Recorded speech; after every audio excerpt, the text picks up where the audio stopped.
सातारा जिल्हा परिषद व फलटण पंचायत समितीच्या निवडणुकीसंदर्भात प्रचार दौऱ्यानिमित्त आदरणीय वहिनी साहेब व आपण सर्वजण जास्त वेळ न घेता आपण सर्वच प्रमुख उपस्थित व बरडमधील सर्व प्रमुख उपस्थित गेले या ठिकाणी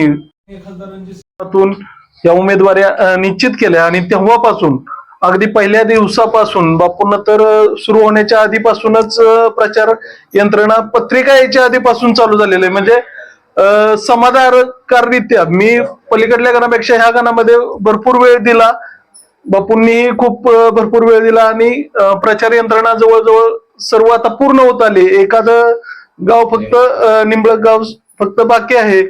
नाहीतर हा गट पूर्णपणे घरोघर वाडी वस्तीवर अगदी 3-3, 4-4 किलोमीटर अंतर असणारे किंवा चालत जायला लागलं तरी भरपूर प्रयत्न करून आपण सर्वांच्या पर्यंत मतपत्रिका पोहोचवलेल्या आहेत, दादांचे विचार पोहोचवलेले आहेत आणि ज्या पद्धतीने लोकांनी अडीअडचणी मांडलेल्या आहेत त्या सक्षमपणे सोडवण्याचं जर कोणामध्ये सामर्थ्य असेल तर ते खासदार रणजितसिंह नाईक निंबाळकर त्या ठिकाणी 1-2 वेळा मिटिंग झालेल्या आहेत, इथं येऊन गेले. तर मी जास्त वेळ न घेता कमळ या चिन्हावरती मी स्वतः भाऊसाहेब पोपटराव मोरे जिल्हा परिषदेसाठी उभा असून कमळ या चिन्हासमोरील बटन दाबून आपण सर्वांनी आम्हा दोन्ही उमेदवाराला प्रचंड बहुमताने विजयी करावं अशी मी नम्र विनंती करतो आणि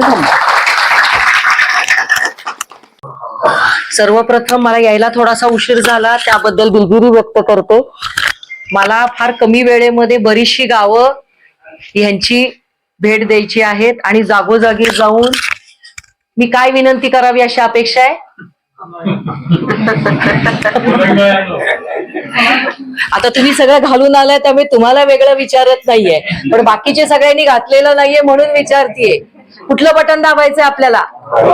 कुठलं? म्हणजे सगळ्यांना हे माहितीये की चिन्ह आपलं काय आहे, पण जेवढ्या ह्या खोलीमध्ये जेवढे बसलेले आहेत त्यांना हे जरी माहिती असलं तरी बाहेर जेवढी तुमच्या गावातली, वस्तीतली, तुमच्या वॉर्ड मधली, तुमच्या समाजातली, तुमचे पाहुणे रावणे, मित्र परिवारांपर्यंत तुम्हाला हे चिन्ह पोचवायचंय. ही एक निवडणूक आहे.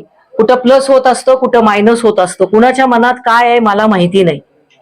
मला हेही माहिती नाही की तुमच्या पसंतीचे उमेदवार आहेत की नाहीत. तुमच्या मनाचं तुम्हालाच ठाऊक. कदाचित माझ्या समोर मोठं स्माइल देताय, हा वहिनी काय नाही कमळ, पण तुम्ही ह्या दोघांना ओळखता. ही आमच्या कुटुंबातली माणसं आहेत आणि कमळापुढचं बटन दाबताना तुम्हाला फक्त एवढाच विचार करायचा आहे की रणजित दादांनी तुमच्यासाठी काय काय केलेलं आहे. मोठ्या योजना, मोठे निधी त्यांनी ऑलरेडी आणलेले आहेत. ते काय मी तुम्हाला परत वेगळ्यांनी सांगणार नाही. कोर्ट आणला असेल, त्यांनी आरटीओ ऑफिस आणलेलं आहे, बरंच काही. आता तारांगण होणार आहे फलटण शहरामध्ये, ते सगळं तुम्हाला माहितीये. करोडो रुपयाचा निधी हा मोठ्या रस्त्यांवरती हायवेसाठी आणलेला आहे. आता आपल्याला काय पाहिजे तर आपल्या ग्रामीण भागाचा सर्वांगीण विकास करण्यासाठी आपल्याला जागोजागी जिथे अंधार आहे तिथे आपल्याला दिवे पाहिजे. जिथे वाड्या वस्त्यांवरती वर्षानुवर्ष 30-30 वर्ष, बरोबर आहे ना, जे रस्ते झालेले नाहीत. मागच्या वेळेला तुम्ही मला घेऊन गेला होतात आणि तो कागदोपत्री ज्या काही अडचणी होत्या त्या सगळ्या सोडवून आपण तो रस्ता करायचा प्रयत्न करतोय ना. फक्त विषय काय आहे हेच सगळं समजा. जेव्हा मी जिल्हा परिषदेला उभी होते त्यावेळेला तुम्ही आपल्या सगळ्या उमेदवारांना अशीच साथ दिली असती जशी नंतर तुम्ही द्यायला सुरुवात केली तर काय झालं असतं, हे सगळे ग्रामीण भागातले रस्ते त्यावेळेला सुरू झाले असते. पण ती चूक आपल्याला परत करायची नाहीये. आपले हे 2 उमेदवार म्हणजे हे 2 उमेदवार नाहीत तर रणजित दादा उभे आहेत असंच समजून आपण कमळाचं बटन दाबायचंय. लोकसभेच्या वेळेला फलटण तालुक्यांनी समजा जास्तीत जास्त मताधिक्य दिलं असतं तर आपल्या दादांचा पराभव झाला असता का? मग त्यावेळेला काय घडलं मला माहिती नाही, काय चुकलं मला माहिती नाही, विरोधकांनी तुम्हाला काय सांगितलं मला माहिती नाही आणि मी त्यात आता पडणार पण नाही. त्यांना जेवढी कटकारस्थानं करायची होती तेवढी सगळी त्यांनी करून झालेली आहेत. आता तुम्हाला ठरवायचंय जो माणूस, जे तुमचे लाडके रणजित दादा तुमच्यासाठी धडपड करतायत की तुमच्यापर्यंत योजना पोहोचवाव्या. शासनाच्या योजना पोहोचवत असताना नुसतं तेवढंच करत नाहीत, तर त्याची कागदपत्र, त्याच्या KYC, त्याच्या बायोमेट्रिक्स, चेक कॅम्प्स सगळं करतायत ना.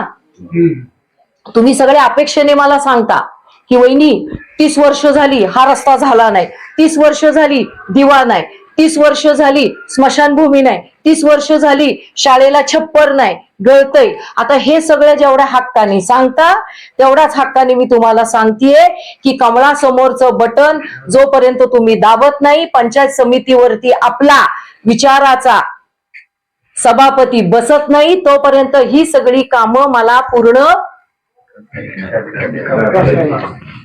त्यामुळे एकजुटीनं मनामध्ये जे काही तक्रारी असतील, मनामध्ये काही शंका असतील, त्या ज्या काय असतील त्या सगळ्या आपण मतदानाच्या नंतर, अंगावर गुलाल पडल्यानंतर, आपला पंचायत समितीला सभापती बसल्यानंतर जे काय गावातलं अंतर्गत असेल, तुमचं नवं जुनं ते सगळं मी स्वतः बसून काय असेल ते पुढच्या दृष्टिकोनातनं ग्रामपंचायतीचं आतापासून काळजी करायची नाही. ते सगळे विषय आपापसातले मिटवायचे, गटातटातले, तुमच्या समाजातले जे काय असतील, पण एकजुटीने कमळासमोरच बटन. कुठलं बटन? आणि हे रात्री झोपेत सुद्धा विचारलं तरी कमळ.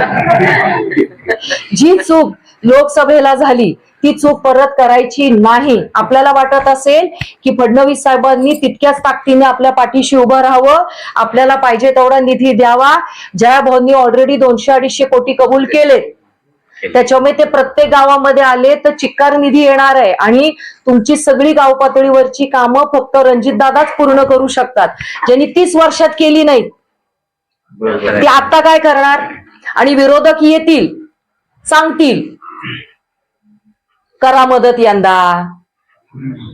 पण तुम्ही ठरवायचंय तुम्हाला त्यांच्या मुलांची काळजी करायची आहे, त्यांच्या भवितव्याची काळजी करायची आहे का आपल्या तुमच्या मुलांची काळजी आहे तुम्हाला? त्यांच्या भवितव्यासाठी आता निर्णय घ्यायचा आहे ना आपल्याला. त्यामुळे आपला सभापती आणायचा ना पंचायत समितीवर, रणजितदादांचे हात बळकट करायचे ना. आणि जिल्हा परिषदेमध्ये आपलं प्रतिनिधित्व करणारी सगळीच्या सगळी माणसं पाठवायची ना. कारण जिल्हा परिषदेमार्फत सुद्धा आपल्याला सगळ्या योजना पाहिजेत. जिल्हा परिषद सदस्य आणि पंचायत समिती सदस्य जेव्हा आपल्या असतील त्यावेळेला भाजपही कुठे कमी पडणार नाही, रणजितदादा सुद्धा कुठेही कमी पडणार नाही. आणि गावामध्ये जो काय फक्त विकासाच्या कामाला विरोध म्हणून विरोध केला जातो तो सुद्धा राहणार नाही. म्हणून कुठलं बटन दाबायचं? कुठलं दाबायचं? मग मी निर्धास्त जाऊ आणि मी रणजितदादांना गेल्यानंतर किती लीड तुम्ही देणार आहे? 100%. किती लीड बागावडे? 100%. 100%. 100%. विचार करा आणि सांगा, रेकॉर्ड होतंय. 100%. आणि असं सांगितल्यावर काय होईल? काय सुद्धा नाही. कुणीतरी येईल त्यांच्यापैकी आणि तुम्हाला काहीतरी सांगेल. 100%. तुमच्यामध्ये कदाचित वाद लावू शकतात, बरोबर. आपापसामध्ये भांडणं लावू शकतात, कदाचित काही ऑफर देऊ शकतात, सांगू शकतात मी सुद्धा येईन आणि करीन हे सगळं. पण जे 30 वर्षामध्ये एवढ्या सगळ्या सत्ता असून करू शकत नाहीत ते ह्याच्या पुढेही करतील की नाही ह्याची गॅरंटी नाही. म्हणून आपण काय करायचं? काय करायचं? मग रणजितदादांना सांगू निर्धास्त राहा गावाच्या वतीनं. 100%. आणि गुलाल अंगावर पडणारच आहे. हा, 100%. गुलाल अंगावर पडणारच आहे. पण त्या यशाच्या दिशेकडं तुमच्या गावाचा वाटा किती असणार आहे हे भूतच्या सगळ्या ह्याच्यावरनं मला कळणार आहे. आणि परत जेव्हा मी येईन आणि तुम्ही निधी मागाल तेव्हा तो डाटा माझ्याकडे असणार आहे. त्यामुळे कुठली वाडी कुठली वस्ती इकडची तिकडे झाली ते मला कळणार आहे. लक्षात येते? त्यामुळे आता रुसवे फुगवे बाजूला ठेवायचे आणि कामाला लागायचं आणि मनापासून कामाला लागायचं आणि असं समजून लागायचं की रणजितदादाच उभे आहेत आणि आपण त्यांना निवडून देतोय. त्यांना आपल्याला कुठं परत पाठवायचंय? पाठवायचंय ना. मग त्याच्यासाठी रणजितदादांचे हात बळकट करणार ना. मग निर्धास्त जाऊ. धन्यवाद. जय हिंद, जय महाराष्ट्र.